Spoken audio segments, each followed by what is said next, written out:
আপনারা অনেকেই প্রশ্ন করেন যে আমরা কীভাবে বুঝতে পারবো যে কিডনি রোগ আছে কি না। আসলে কিছু কিছু ক্ষেত্রে কিছু লক্ষণ দেখে বোঝা যায় কিডনি রোগ আছে কি না।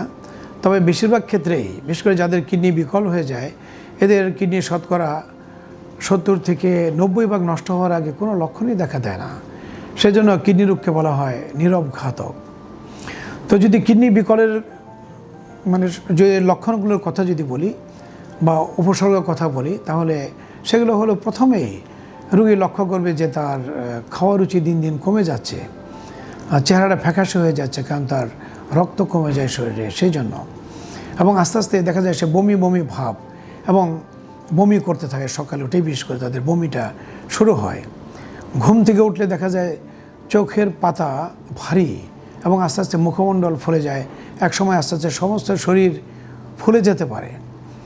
কারো দেখা যায় বিনা কারণে শরীর চুলকাচ্ছে, কারো দেখা যায় রাতে বারে বারে উঠে প্রস্রাব করতে হচ্ছে। এবং আগে কারো উচ্চ রক্তচাপ ছিল না, নতুন করে কারো দেখা যাচ্ছে উচ্চ রক্তচাপ তাদের দেখা দিচ্ছে।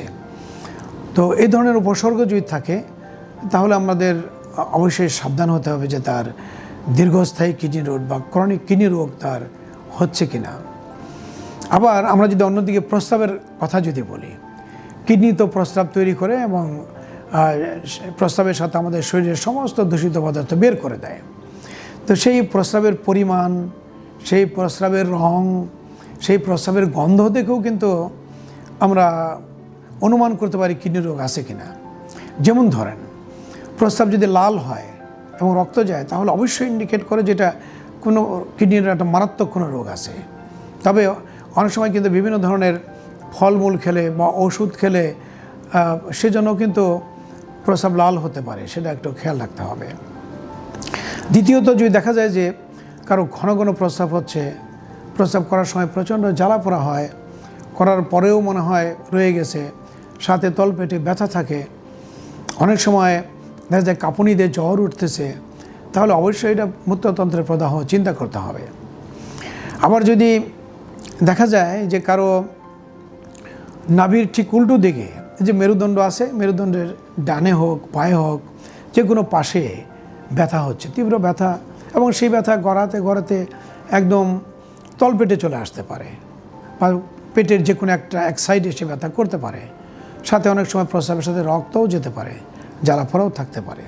তো এই ধরনের যদি খুব তীব্র ব্যথা হয় এবং ব্যথাটা থেকে থেকে আসে, মুচড়িয়ে মুচড়িয়ে হয় এরকম, তাহলে অবশ্যই মনে করতে হবে যে কিডনিতে স্টোন, এবং সেই স্টোন বা পাথর কিডনির নালিতে এসে আটকা পড়ে গেছে, সেটা এক ধরনের লক্ষণ।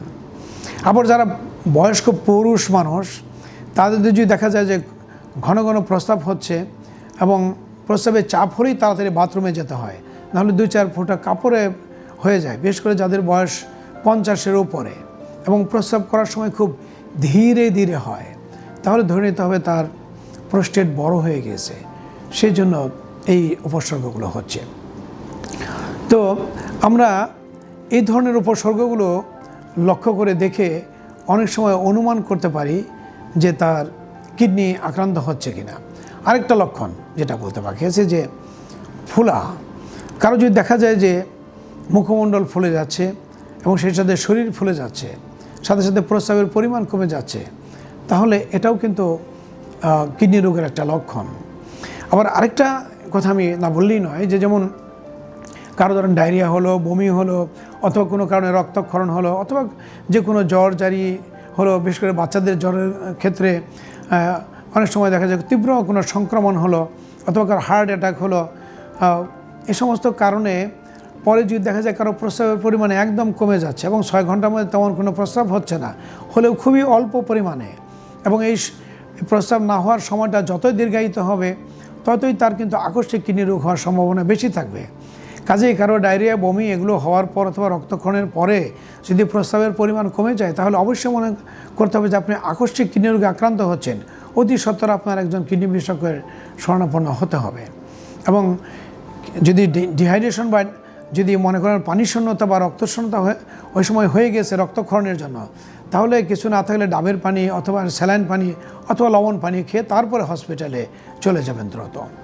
তো এই লক্ষণগুলো দেখেই আপনি অনুমান করতে পারেন যে আপনার কিডনির কোনো না কোনো রোগ আছে এবং এগুলো যদি কখনো হয় তাহলে আপনি একজন বিশেষজ্ঞ চিকিৎসকের শরণাপন্ন হবেন।